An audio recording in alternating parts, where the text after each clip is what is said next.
اعوذ باللہ من الشیطان الرجیم بسم اللہ الرحمن الرحیم وَإِنْ خِفْتُمْ، اور اگر تم خوف کھاؤ اس بات سے کہ اللہ تقسطوا، کہ تم انصاف نہیں کر سکو گے فی الیتامى، یتیم لڑکیوں کے بارے میں، تو فانکحوا، پس تم نکاح کرو ما طاب لکم، جو تمہارے لیے پسندیدہ ہوں، من النساء، عام عورتوں میں سے، مثنا و ثلاثہ و رباع، دو دو، تین تین یا چار چار۔ فَإِنْ خِفْتُمْ، پس اگر تم خوف کھاؤ کہ اللہ تعدلوا، ان میں بھی انصاف نہیں کر سکو گے، تو فواحدۃ، پس ایک عورت ہی کافی ہے، او ما ملکت ایمانکم، یا ان لونڈیوں سے فائدہ اٹھا لو جن کے تمہارے دائیں ہاتھ مالک ہیں۔ ذالک ادنی، یہ بات زیادہ قریب ہے اس بات کے کہ اللہ تعولوا، کہ تم ایک طرف نہ جھک پڑو۔ سورۃ النساء، اس کی آیت نمبر 3 آپ کے سامنے تلاوت ہوئی ہے، آپ نے اس کا ترجمہ سماعت فرمایا۔ سب سے پہلے ربط آیات ہیں، ان آیتوں کا پچھلی آیتوں سے ربط کیا ہے۔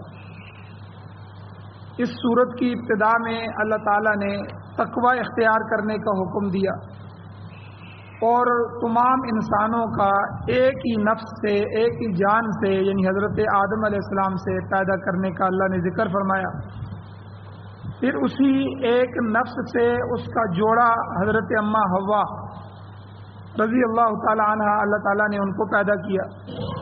پھر ان دونوں سے اللہ تعالیٰ نے تمام نسل انسانی کو پھیلایا۔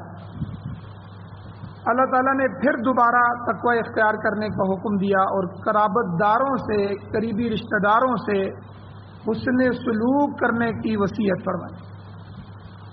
اور انسانی حقوق جو ہیں، تمام انسانوں کے جو حقوق ہیں ان کی ادائیگی کا بھی اللہ نے حکم فرمایا، اور انسانوں میں سے خاص طور پر جو یتیم ہیں، یتیموں کی حقوق کی حفاظت کی اللہ نے تلقین فرمائی کہ دیکھو یتیموں کے جو مال ہیں ان کو ہیلے بہانے سے مت کھاؤ، ان کو ہیلے بہانے کر کے مت ضائع کرو، بلکہ یتیم جب بچہ یا بچی بالغ ہو جائیں تو ان کے بالغ ہونے پر ان کے مال ان کو لوٹا دو، ان کے مال ان کو واپس کر دو۔ تو یہ پچھلے درسوں کا خلاصہ ہے، پچھلی 2 آیتوں۔ اب اس آیت سے اللہ تعالیٰ یتیموں کے مالی حق کو بیان کرنے کے بعد یتیم لڑکیوں کے نکاح کے مسئلے کو بیان فرما رہے ہیں۔ بخاری، مسلم، نسائی، مستدرک حاکم اور حدیث کی بعض دوسری کتابیں، کئی کتابوں میں یہ حدیث آتی ہے کہ ام المؤمنین حضرت عائشہ صدیقہ رضی اللہ تعالی عنہ، ان کے بانجے تھے حضرت عروہ بن زبیر رحمہ اللہ، وہ اپنی خالہ کے پاس آئے، حضرت اماں عائشہ صدیقہ رضی اللہ تعالی عنہ کے پاس آئے، اور ان سے اس آیت کی تفسیر پوچھی کہ خالہ جان، یہ جو آیت اتری ہے وَإِنْ خِفْتُمْ أَلَّا تُقْسِطُوا فِي الْيَتَامَى، کہ اگر تم خوف کرو، ڈر جاؤ اس بات سے یہ کہ تم یتیم لڑکیوں کے بارے میں انصاف نہیں کر سکو گے، یتامہ کے بارے میں، تو اس آیت کا کیا مطلب ہے؟ تو گویا کہ تفسیر پوچھی، تو اماں عائشہ صدیقہ رضی اللہ تعالیٰ عنہ نے فرمایا، یا ابن اختی، اے میرے بھائی کے بیٹے، یعنی اے میرے بانجے، اللہ تعالیٰ نے یہ آیت یتیم لڑکیوں کے بارے میں نازل فرمائی، اور اس آیت کے ذریعے اللہ تعالیٰ نے ان کے حقوق کا تحفظ فرمایا۔ پھر ان کو یہ بات سمجھائی کہ دیکھو نزول قرآن کے وقت جب قرآن نازل ہو رہا تھا، اس زمانے میں بعض اوقات ایسا ہوتا تھا کہ کوئی لڑکی یتیم ہو گئی، اب چھوٹی لڑکی ہے، اب اس کا والد فوت ہو گیا، اب وہ لڑکی خود بھی صاحب جمال ہے، خوبصورت ہے، اور صاحب مال بھی ہے کہ ترکے میں اس کو مال بھی ملا ہے، وراثت بھی ملی ہے، اور اس پر مزید یہ کہ اس لڑکی کا جو سرپرست ہے یا متولی ہے وہ اس کا قریبی رشتہ دار بن گیا،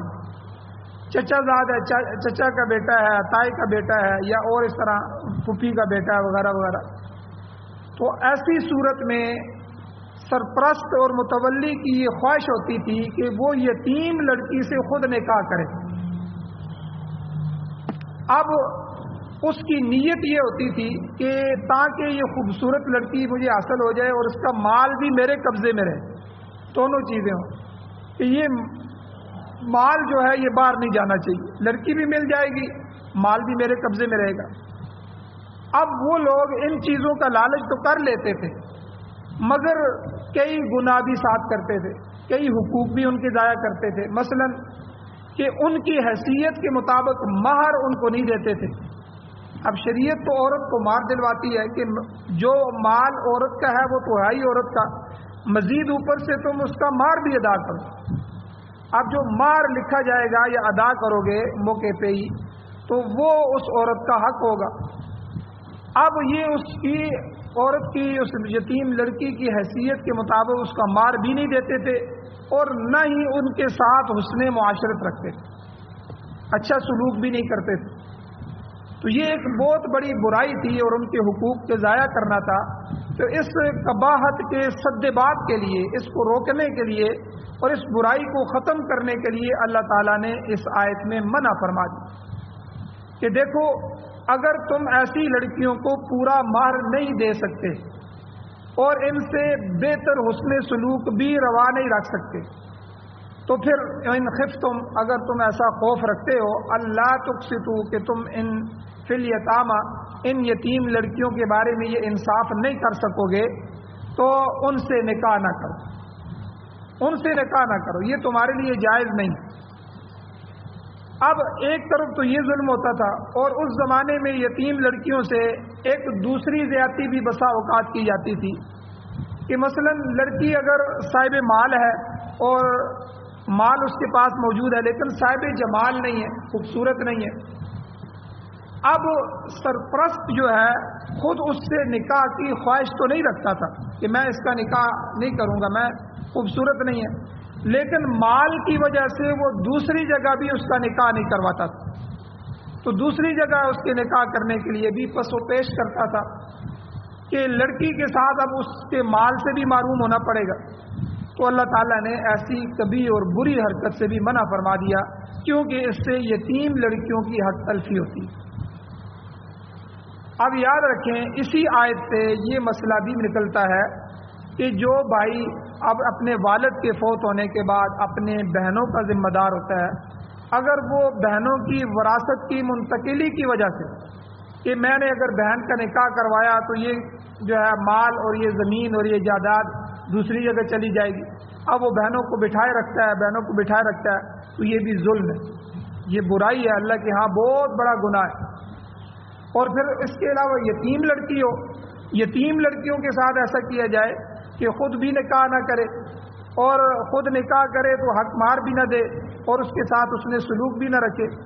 اور اگر وہ خوبصورت نہیں ہے مال کی وجہ سے اس کے نکاح کو بھی روکے رکھے اور دوسری جگہ بھی نکاح نہ کرے،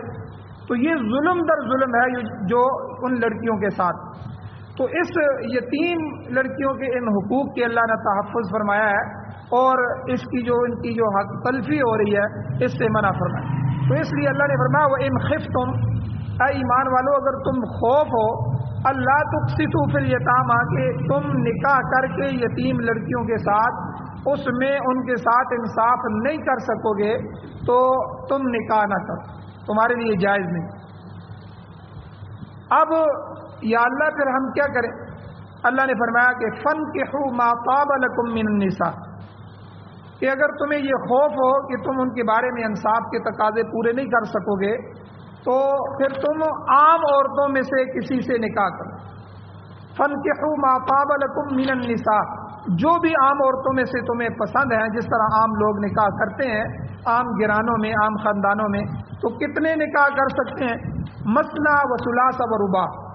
دو دو تین تین چار چار، دو تین چار، چار تک کی تمہیں اجازت ہے کہ تم چار تک کا نکاح عام عورتوں سے کر سکتے، اور لیکن یتیم عورتوں کے بارے میں تم خیانت نہ کرو، دستور کے مطابق ان کے نکاح دوسری جگہ کر دو اور ان کا مال بھی ان کے حوالے کر دو، اس میں کسی قسم کی خیانت نہ کرو۔ تو نکاح کرنے ہی ہے تو تم عام عورتوں سے نکاح کرو، یتیم لڑکیوں کی بجائے دوسری عورتیں جو تمہیں پسند ہیں، اور پھر تمہیں ایک عورت کا بھی پابند نہیں کیا گیا، بلکہ تمہیں اگر توفیق ہے تو مثنیٰ و ثلاث و رباع، 2، 3 اور 4 عورتیں بیک وقت تم ایک ہی نکاح میں رکھ سکتے ہو۔ یہ اللہ نے ایک تو نکاح کا حکم دیا، اور دوسرا نکاح میں اللہ نے حد بیان فرما دی کہ ایک آدمی اگر وسعت رکھتا ہے اور بشرط انصاف تو وہ 4 عورتوں تک سے نکاح کر سکتا ہے۔ تو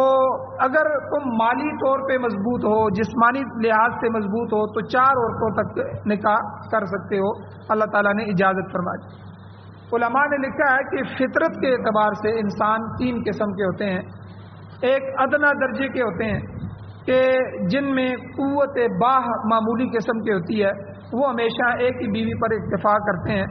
اور دوسرے وہ جو درمیانی قوت کے مالک ہوتے ہیں، جن کو دوسری بیوی کی بھی خواہش ہوتی ہے، تو اگر وہ دوسرا نکاح نہ کریں تو وہ گناہ میں مبتلا ہو سکتے ہیں، ان کو خطرہ ہے، لہذا ایسے لوگوں کے لیے دوسرا نکاح کرنے کی بھی اجازت ہے۔ اور اگر کوئی شخص جسمانی اور مالی طور پہ اعلیٰ درجے کا مالک ہے، تیسری قسم کا، اس کو طاقت ہے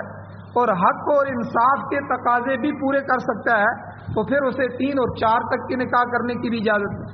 تاکہ وہ اپنی فطری خواہش جو ہے اس کی تکمیل شریعت کی حدود میں رہتے ہوئے کر سکے۔ ظاہر بات ہے وہ نکاح کر رہا ہے، زنا تو نہیں کر رہا،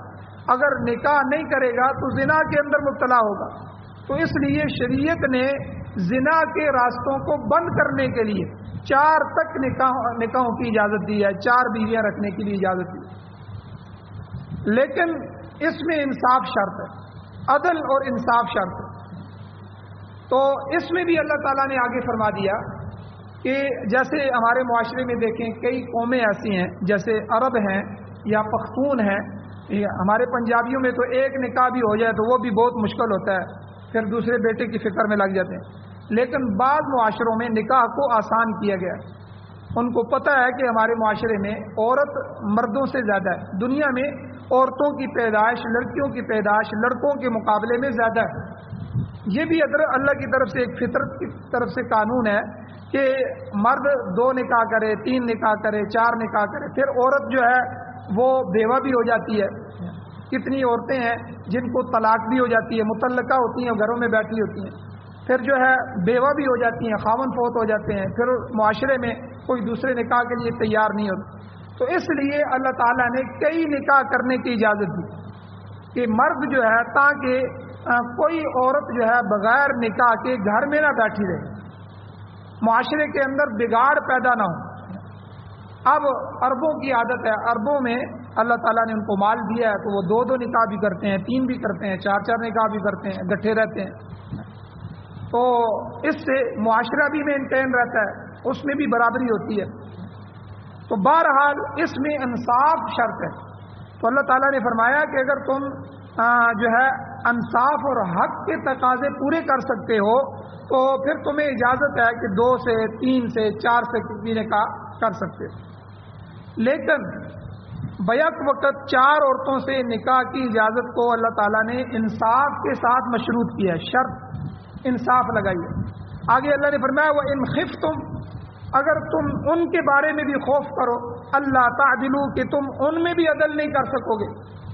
اس بات کا تمہیں ڈر ہو کہ ایک سے زیادہ نکاح کرنے کی صورت میں تم تمام بیویوں میں انصاف نہیں کر سکو گے، تو فواحدۃ، پھر تمہارے لیے ایک ہی بیوی کافی ہے۔ عدل ضروری ہے، انصاف ضروری ہے، اگر انصاف نہیں کر سکو گے، ٹھیک ہے، یہ نہ ہو کہ ایک نکاح کیا ہے، پہلا نکاح ہے اور 3-4 سال بعد دوسرا نکاح کیا ہے، اب پہلے کو چھوڑ کے دوسری کے پاس بیٹھا ہوا ہے، اب پہلے کو کھانے کے لیے بھی کم دے رہا ہے، راشن کم دے رہا ہے، خرچہ کم دے رہا ہے، اور دوسری کو زیادہ دے رہا ہے، تو یہ تو انصاف نہیں ہے، یہ تو حق نہیں ہے۔ اگر حق کو انصاف کے تقاضوں کو پورا نہیں کر سکو گے تو فواحدۃ، پھر تمہارے لیے ایک ہی بیوی کافی ہے، دوسرا نکاح کرنے کی بھی اللہ کی طرف سے اجازت نہیں۔ اگر نکاح کرنا ہے تو پھر شرط یہ ہے تمام تقاضے ان کے پورے کیے جائیں، من جملہ ان میں انصاف ہے، مہر ہے، حسن معاشرت ہے، وغیرہ وغیرہ، یہ سارے حقوق جو اللہ نے رکھے ہیں وہ سب بیویوں میں برابر کرنے۔ حضرت مولانا اشرف علی تھانوی رحمۃ اللہ علیہ ہمارے اکابر میں سے کئی حضرات نے 2 نکاح بھی کیے تھے، ان میں سے حضرت تھانوی رحمۃ اللہ علیہ بھی تھے۔ حضرت اشرف علی تھانوی رحمۃ اللہ علیہ اپنی بیویوں میں اتنا انصاف فرماتے تھے،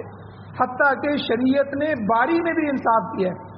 باری سے مراد یہ ہے کہ ایک رات ایک بیوی کے گھر میں، دوسری رات دوسری بیوی کے گھر میں، اس میں بھی انصاف ہو۔ حضور علیہ الصلوۃ والسلام اسی طرح کرتے تھے، حتیٰ کہ جب حضور علیہ الصلوۃ والسلام کا آخری وقت آیا، بیمار ہوئے، تو آپ نے ساری بیویوں سے اجازت لی کہ میرا دل کرتا ہے کہ میں اب آخری دن جو ہیں وہ اماں عائشہ صدیقہ، ان کی طرف حضور نے اشارہ فرمایا کہ میں حضرت عائشہ صدیقہ رضی اللہ تعالی عنہ کے گھر میں گزاروں۔ تو سب نے اپنی خوشی سے اجازت دی کہ ہم اپنے دنوں کو آپ کو معاف کرتی ہیں، آپ جہاں خوشی سے رہنا چاہیں آپ رہ سکتے ہیں۔ یعنی پیغمبر کے لیے بھی عدل و انصاف یہ ہے کہ آپ اپنی بیویوں میں سے رات گزارنے میں بھی آپ جو ہے ان میں انصاف کریں۔ اب حضرت تھانوی رحمۃ اللہ علیہ نے ایک دفعہ، آپ خانقاہ میں بیٹھے ہوئے تھے، آپ کے مریدین بھی تھے، تو آپ نے 2 تربوز منگائے۔ اب 2 تربوز منگائے تو اب جو ان کے مرید تھے وہ دیکھ رہے تھے کہ حضرت ایک تربوز کو ایک بیوی کے گھر میں بیچ دیں گے، دوسرے تربوز کو دوسری بیوی کے گھر میں بیچ دیں گے، لیکن حضرت نے ایسا نہیں کیا۔ حضرت نے کہا بھائی چھری لے آؤ۔ اب چھری لائی گئی تو اب دونوں تربوزوں کو درمیان میں سے کاٹا، اور کاٹنے کے بعد دونوں کا ایک ایک حصہ ملا کے جو ہے ایک گھر میں بیچ دیا، اور 2 حصے جو دونوں کے ایک ایک حصہ بنتا تھا وہ دوسرے گھر میں بیچ دیا۔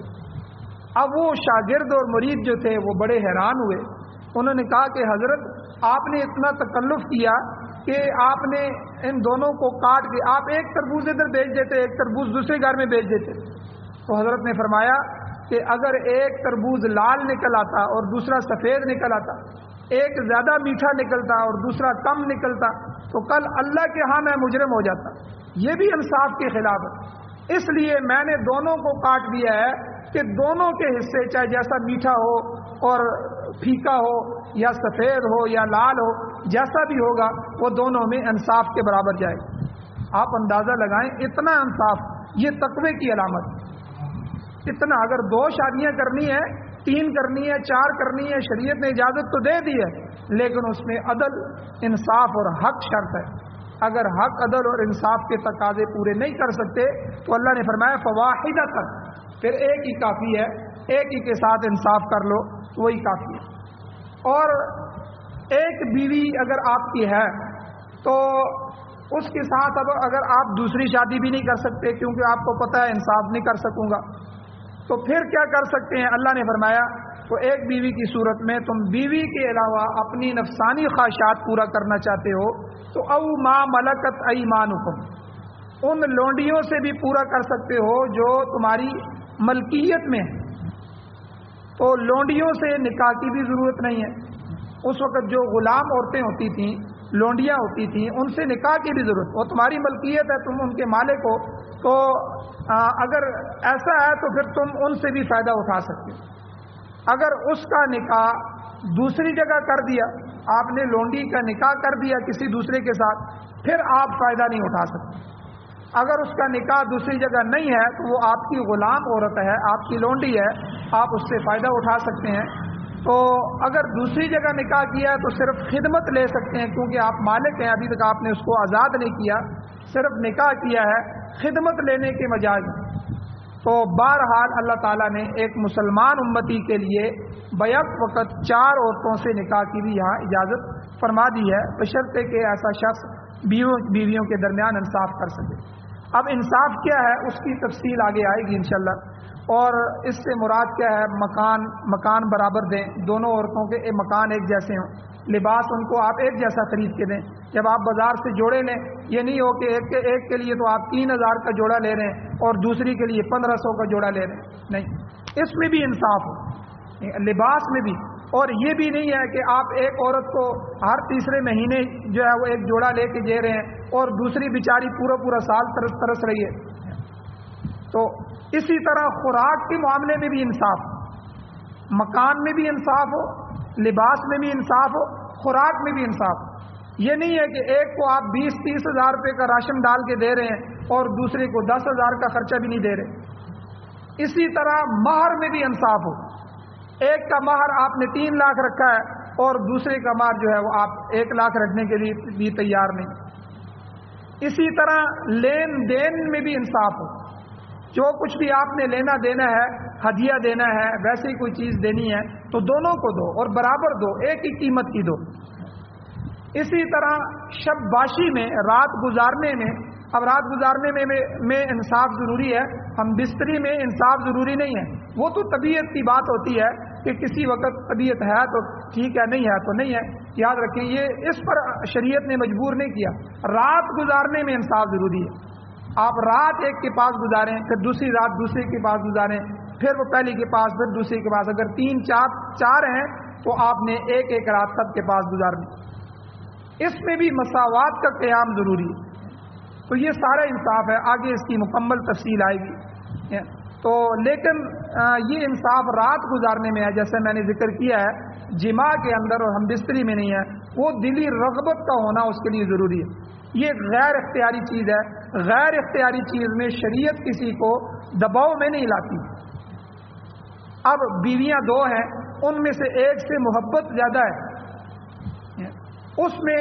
آپ جو ہے مجبور نہیں ہے، کیونکہ محبت دل کے اندر ہوتی ہے، یہ غیر اختیاری ہے۔ اس میں حضور علیہ الصلوۃ والسلام نے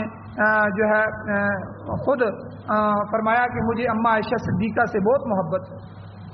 تو اللہ تعالیٰ سے دعا بھی فرمائی، تو اے اللہ کی یہ تو دل کی رغبت ہے، دل جیسے حضور کی بیٹیاں تھیں، بیٹیاں تو ساری تھیں، حضور کو ساری بیٹیوں سے محبت تھی، لیکن حضرت فاطمہ رضی اللہ تعالی عنہ سے زیادہ محبت تھی۔ اور اسی طرح بعض دفعہ آدمی کے بیٹے ہوتے ہیں، بعض بیٹے آدمی کے خدمت گار ہوتے ہیں،